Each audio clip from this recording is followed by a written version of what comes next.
another one of these damn kids jumped in front of my car!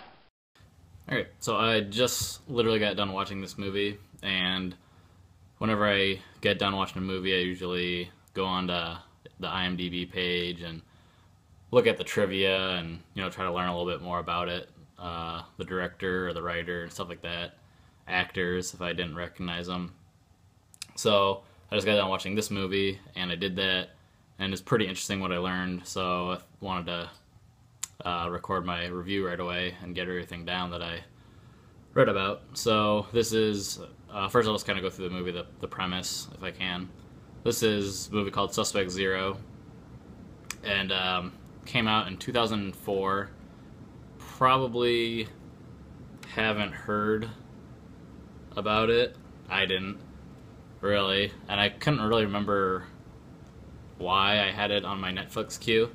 I think it just basically popped up on Netflix streaming, and I looked at had a decent cast, so decided I'd watch it.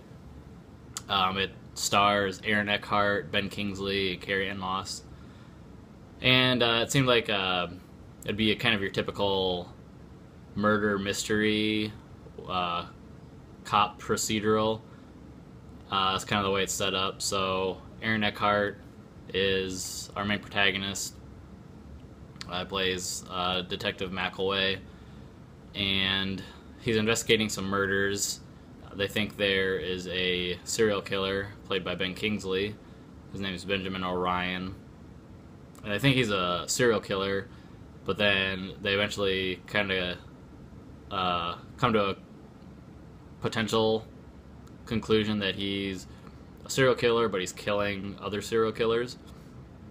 It's kind of the theory that McAway posits. And also Carrie-Anne Moss plays his partner. Her name's Fran. So they're looking for this O'Ryan, played by Ben Kingsley. It's not like really a mystery. He's known throughout the story. But then more and more kind of weird things start happening. There's a plot of... Oh my god. This story's kind of weird. So Ben Kingsley character O'Ryan starts doing this thing. It's called remote viewing. And he'll sit in a hotel room, and he can have visions. He has visions, and he is sketching the whole time. You see him sketching, and he is seeing people kill, and he can kind of see what other people are seeing as they kill people, and that's kind of how he's finding people. He's sending these documents to McAway. Blah blah blah blah blah. There's a whole weird thing about a program called Icarus, and it turns out the government trained O'Ryan to do this remote viewing, and now he's doing it to try to catch killers, and at the same time he's trying to get McAway to help him. He's letting McAway know who he is, and so the FBI can come and help him. I know, it's confusing. It's not that complicated to follow really in the movie, but it's extremely weird to explain. Like I just went through, that was an awful explanation. But anyways, that's what happens. It has kind of, sort of an interesting premise to a point, but it wasn't engaging at all. I was getting pretty bored of the movie, and it's pretty erratic, the way it's shot and everything. I almost turned it off. I was just kind of okay, this is almost done. It's not that long of a movie, but I was just kind of done with it. Yeah, it's an hour and a half, but I was just kind of okay, is it done yet? And especially for this type of genre, manhunting, you got FBI agents looking for serial killers. This genre is just full of great movies. Silence of the Lambs, a perfect example, or Seven. And that's kind of what I thought. I had some couple glimpses of it kind of being similar to Seven here and there, just done very poorly. I also had that Dexter reference connection, with the serial killer, something serial killer type thing.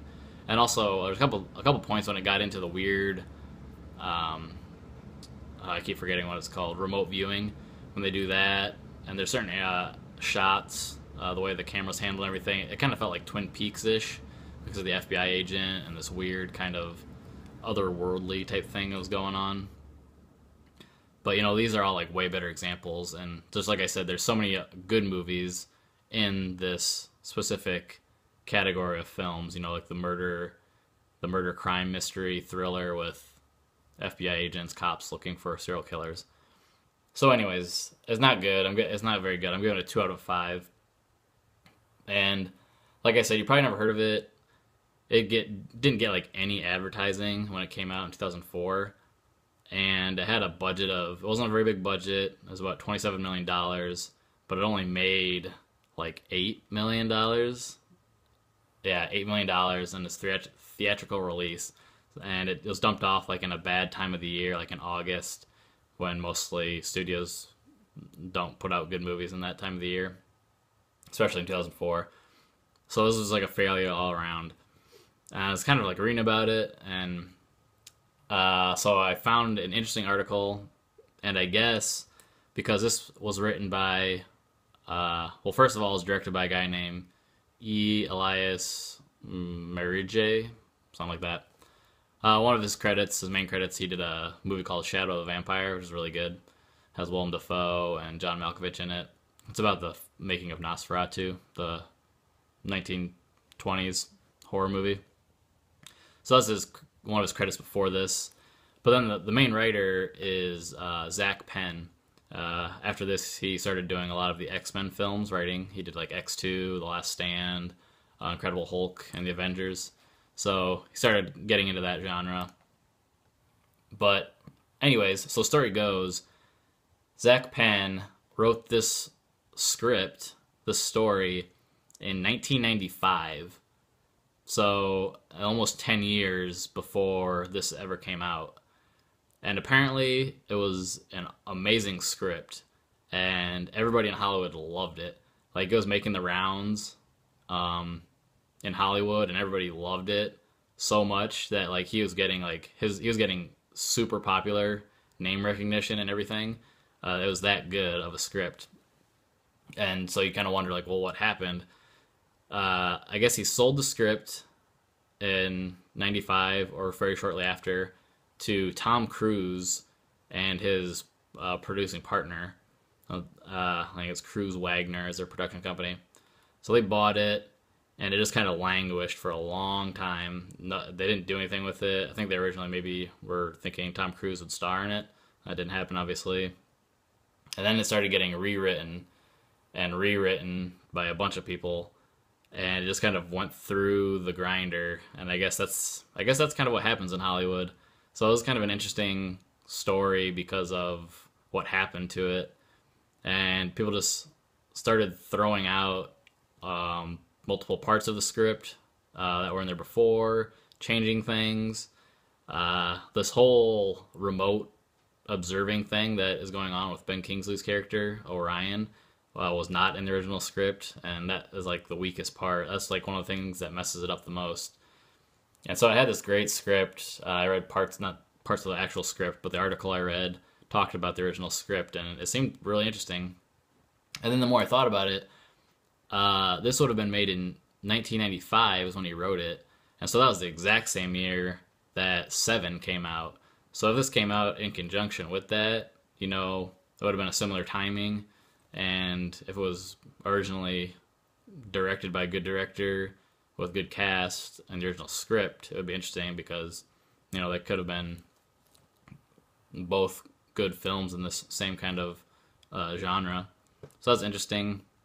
And yeah, I guess just weird to think that an awesome script like that could get turned around so poorly. And I guess even like Ben Affleck had been on to rewrite it for a while, and then he left and said just go back to the original. It just got chewed up and everything, and just turned into crap. Like I said, it's not good. Do not spend any time watching it. I'm giving it 2 out of 5. It is it's a comprehensible movie. It's on streaming. I would really not recommend it. Don't check it out. Um, I mean, if you want to like look into the story behind it a little bit more, you could, but I think I gave a good enough explanation. So too bad. Apparently, a good script turned into a bad movie. So Suspect Zero from 2004, not good. Okay.